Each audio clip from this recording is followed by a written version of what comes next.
ఇప్పుడు గతంలో మీరు చూసినట్లయితే 2014లో చంద్రబాబు నాయుడు పెట్టిన మేనిఫెస్టో అయితే చూశారు. ఇప్పుడు 2019లో మన జగన్మోహన్ రెడ్డి పెట్టిన మేనిఫెస్టో గమనించారు కదా. ఈ రెండిట్లో ఏ మేనిఫెస్టో బాగుంది? ప్రజలకు ఎవరు చేరవేర్చారు? జగన్మోహన్ రెడ్డి మేనిఫెస్టో అంటే పెద్ద ఎక్కువ ఏదో ఇంత పుస్తకం ప్రింట్ చేయాల. నవరత్నాలు 9 పథకాలు చెప్పాడు.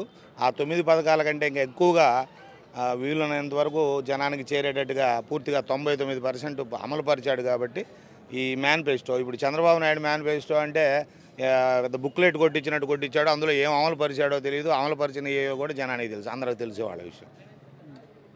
అయితే ఇప్పుడు జగనే దాన్ని సక్రమంగా చేశారంటారు? ఖచ్చితంగా జగన్మోహన్ రెడ్డి చెప్పిన వాటిల్లో 99% చేశాడు. ఏదన్నా అంతకంటే ఎక్కువగా కూడా ఇంకా చెప్పని పథకాలు కూడా ప్రజలకు చేరవేసింది అందరికీ తెలిసిన విషయం. మరి సీఎం జగన్ ఏమన్నా అంటే ఇప్పుడు నేను పేదల పక్షం ప్రజల పక్షాన ఉన్నాను, మరి మంచి చేస్తే నాకు ఓటేయండి అంటున్నాడు.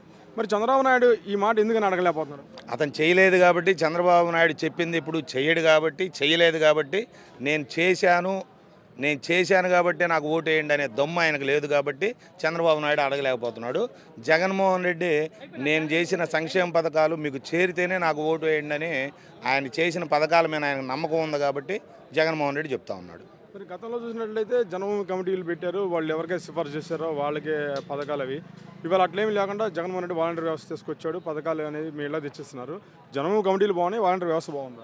వాలంటీర్ వ్యవస్థే బాగుంది. ఇది మేము చెప్తాం కాదు.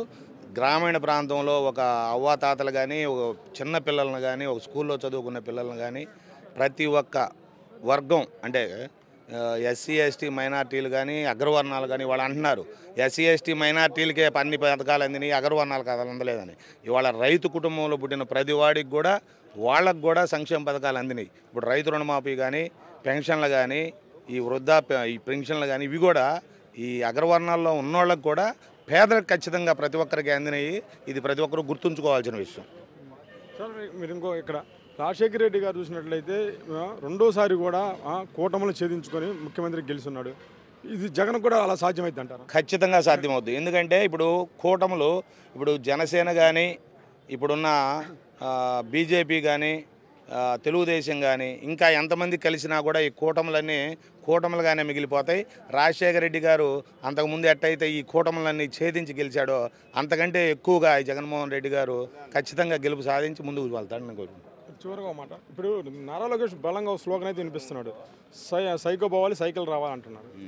అది ఊరక చెప్పుకోవడానికి స్లోగన్లే కానీ సైకో పోవాలి సైకిల్ రావాలి, ఎవరు సైకోనో ఎవరి పరిస్థితి ఏందనే జనం మొత్తానికి తెలుసు. కాబట్టి ఇలాంటి స్లోగన్లు ఎందుకు పనికిరావు, ఇవన్నీ జనం నవ్వుకుంటున్నారు, అది పరిస్థితి.